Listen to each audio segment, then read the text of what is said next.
नमस्कार, मैं हूं संजय शर्मा। आप देख रहे हैं 4PM news network. Uttar Pradesh के मुख्यमंत्री योगी आदित्यनाथ को आज मैं बधाई देना चाहता हूं उनके साहसिक फैसले के लिए। 2012 बैच के आईएएस अफसर हैं, नाम है टीके शिबू। महाशय जी सोनभद्र में डीएम थे और खनन में और तमाम तरह की शिकायतें सामने आ रही थी, इसलिए सरकार ने आज उनको निलंबित कर दिया। देवेश चतुर्वेदी हैं अपर मुख्य सचिव। उन्होंने जो आदेश जारी किया है उसमें लिखा है कि श्री टीके शिबू जिलाधिकारी सोनभद्र के विरुद्ध शासन के संज्ञान में ये तथ्य आए हैं कि उनके विरुद्ध जनपद सोनभद्र में खनन, जिला खनिज न्यास समिति, अन्य निर्माण कार्यों में भ्रष्टाचार की शिकायतें अधिकारी माननीय जनप्रतिनिधियों के द्वारा लगातार की जाती रही हैं।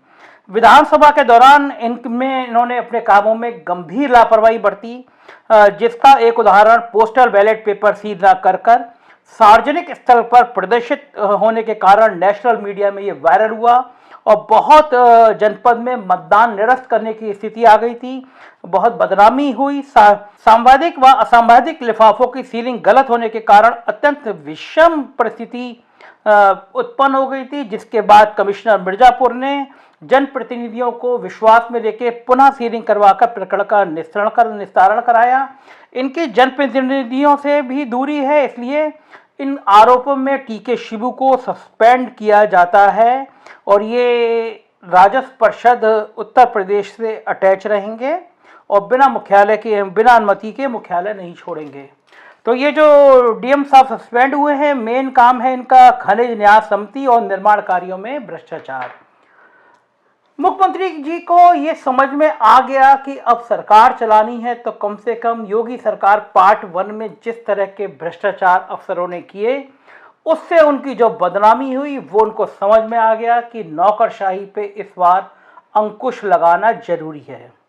जब समीक्षा हुई थी, दिल्ली में समीक्षा हुई, मोदी जी के साथ लंबी बैठक हुई योगी आदित्यनाथ की, तो सूत्रों का कहना है तब प्रधानमंत्री ने भी उनको समझाया कि नौकरशाही के भरोसे मत रहिए, नौकरशाह किसी के नहीं होते। अगर ये कहीं भ्रष्टाचार कर रहे हैं, जानकारी आ रही है तो संज्ञान में लाइए, इंटेलिजेंस को मजबूत करिए कि कौन कौन अफसर जिले में क्या क्या माल कमा रहा है। दरअसल जब मुख्यमंत्री खुद पैसा नहीं ले रहे हैं तो उन्हें इस बात की चिंता नहीं होनी चाहिए कि अगर अफसर भ्रष्टाचार करेंगे तो उनके खिलाफ कार्रवाई से गलत संदेशे चले जाएंगे। योगी सरकार पार्ट 1 में मुख्यमंत्री की इस आदत का अफसरों ने बहुत ज्यादा फायदा उठाया। तमाम अफसर ऐसे थे जो मुख्यमंत्री के करीबी होने की बात करते थे और भ्रष्टाचार में लिप्त थे। कई जिलों के डीएम हैं, कई विकास प्राधिकरणों के वीसी हैं जिन्होंने बहुत अवैध संपत्ति कमाई, उनकी शिकायतें की गई, लेकिन जांच के बाद कोई फायदा नहीं हुआ, जांच खत्म हो गई। मुख्यमंत्री जी को यह भी समझना चाहिए कि ज्यादा बड़ी शक्ति सुई उनके सजातीय अफसरों की तरफ थी। तो कम से कम जब मुख्यमंत्री ईमानदार हैं तो ऐसे सजातीय अफसरों पर यह संदेश दे दें कि उनकी कृपा ऐसे भ्रष्ट और बेईमान अफसरों पर नहीं है। तमाम शिकायतें हुई थी और तमाम दस्तावेज भी रखे गए थे। जैसे मैं कुछ छोटे छोटे उदाहरण देता हूं। कोरोना काल में जिलों के डीएम ने 100 गुना दामों पर किट खरीदी, मेडिकल इक्विपमेंट खरीदे, मास्क खरीदे, सैनिटाइजर खरीदे। जांच हुई, बड़े लेवल पर जांच हुई, लेकिन जांच को दबा दिया गया। मुख्यमंत्री को चाहिए कि वो खुद चिन्हित करे। अगर उनको लगता है कि नौकरशाहों को बचाता है, एक आईएएस दूसरे आईएएस को बचाता है, तो वो जनप्रतिनिधियों को तय करें, ईमानदार जनप्रतिनिधियों को तय करें, कमेटी बनाएं। कोई भी मुख्यमंत्री जी कारण नहीं था कि मास्क, सैनिटाइजर, वेंटिलेटर 100 गुना दामों पर खरीदे जाएं। कोई भी एक्सक्यूज नहीं था। 2 रुपए का मास्क 200 रुपए में खरीदना, 100 रुपए में खरीदने का कोई मतलब नहीं था। दवाओं की कालाबाजारी का कोई मतलब नहीं था। और जब मुख्यमंत्री ईमानदार है तो फिर यह भ्रष्टाचार करने की अनुमति तो बिल्कुल भी नहीं होनी चाहिए। इस तरह के तमाम बातें सामने आई। विकास प्राधिकरणों में तैनात अफसरों ने लूट के अड्डे खोल दिए। बिल्डरों को नोटिस दिए गए कि हम आपकी योजनाएं निरस्त कर रहे हैं। एक एक बिल्डर से करोड़ों की वसूली हुई। अफसरों की संपत्तियों की दस्तावेज के साथ शिकायतें हुई, उनके रिश्वत लेने की शिकायतें हुई। लेकिन सारे नौकरशाह एक हो जाते हैं और फिर यही हुआ कि नौकरशाह एक हो गए और बदनामी सरकार को उठाना पड़ी। इस बार शुरुआत सरकार ने एक अच्छे संदेश के साथ दी है। 7 दिन हफ्ता भर भी नहीं हुआ और एक बड़ी कार्रवाई कर दी। एक आईएएस 2012 बैच के एक आईएएस को सस्पेंड कर दिया। मुख्यमंत्री को देखना चाहिए कि इस तरह के जो भ्रष्ट अफसरों की सूची है उसमें अफसरों को बचा कौन रहा था, उसको भी निलंबित करना चाहिए। अब नगर आयुक्त लखनऊ को देख लीजिए। नगर आयुक्त लखनऊ के 1 साल में भ्रष्टाचार के दर्जनों मामले ऐसे हैं जो सामने आए हैं, अखबारों में छपे हैं। डीजल चोरी से लेकर, सर्विस वाट चोरी से लेकर, सड़क निर्माण में कमीशन से लेकर, इसलिए मुख्यमंत्री को कुछ नहीं करना है।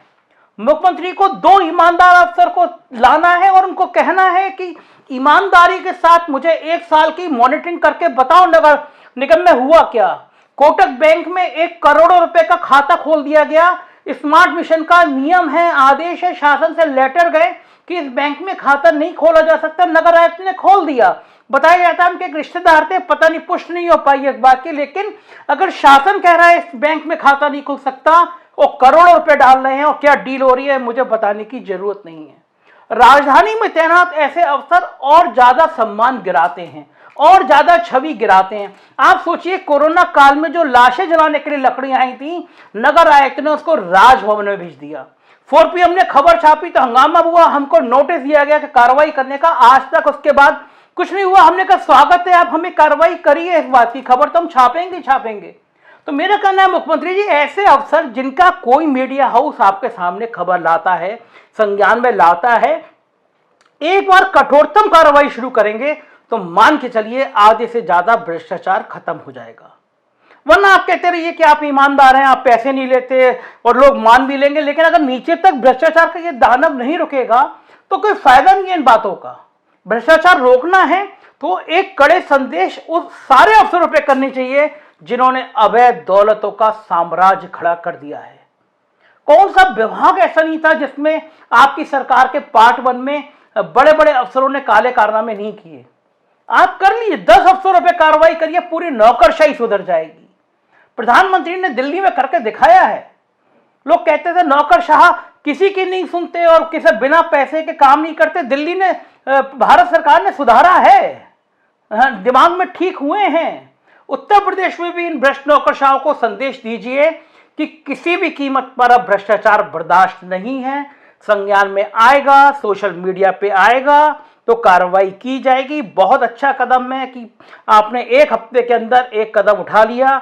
इस कदम को आगे भी उठाइए और यह भी करिए कि इन भ्रष्ट अफसरों को जो बचाएगा, इनकी जांच में जो बचाएगा, कार्रवाई उस पर भी की जाएगी।